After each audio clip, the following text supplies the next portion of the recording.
A reading from the book of James. My brothers and sisters, show no partiality as you adhere to the faith in our glorious Lord Jesus Christ. For if a man with gold rings and fine clothes comes into your assembly, and a poor person in shabby clothes also comes in, and you pay attention to the one wearing the fine clothes and say, "Sit here, please," while you say to the poor one, "Stand there," or "Sit at my feet," have you not made distinctions among yourselves and become judges with evil designs? Listen, my beloved brothers and sisters. Did not God choose those who are poor in the world to be rich in faith and heirs of the kingdom that He promised to those who love Him? The word of the Lord. Our second reading for this Sunday comes from the letter of James. We have been reflecting on exiles and the experiences of captivity. And we said, as we were reflecting on the first reading, that God desires the return of exiles, the return, the restoration of these people to their homes. Now, in the second reading, St. James seems to be talking of one way by which we exclude people or send them into exile, and that is favoritism.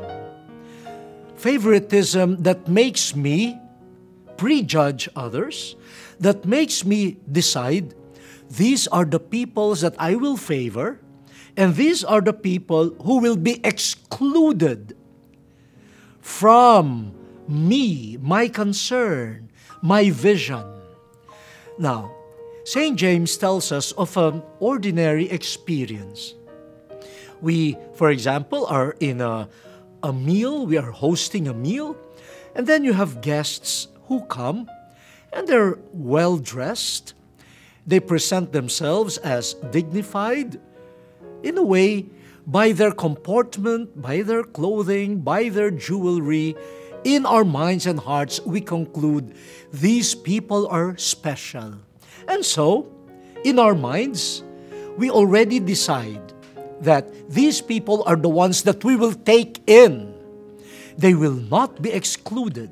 And so we offer to them the best seats. And we accord them our warmest welcome.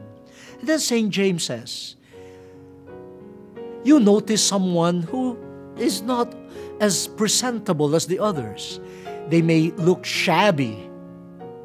Their clothes probably looked ordinary. And in your mind, you decide, oh well, this person can just stand in a corner. And you tell them to do so. Just sit there. No? But the best seats are reserved for those whom I have concluded to be respectable. Now, he's telling us, in your minds, you have discriminated against others, especially the ordinary looking, especially the poor. Now, if we look at it, discrimination, exclusion, is a way by which we send some people into exile. And St. James is telling us, this is not the way for people of faith. Your faith must not allow favoritism. Your faith must not exclude others a priori. Your faith must not send the poor, most especially, into exile. Your faith must not lead you to driving people away from your vision, and especially from your heart. And St. James brings us back to God. He says, God sees those whom the world considers poor, and God makes them rich. This is the same God that the prophet Isaiah in the first reading talked about.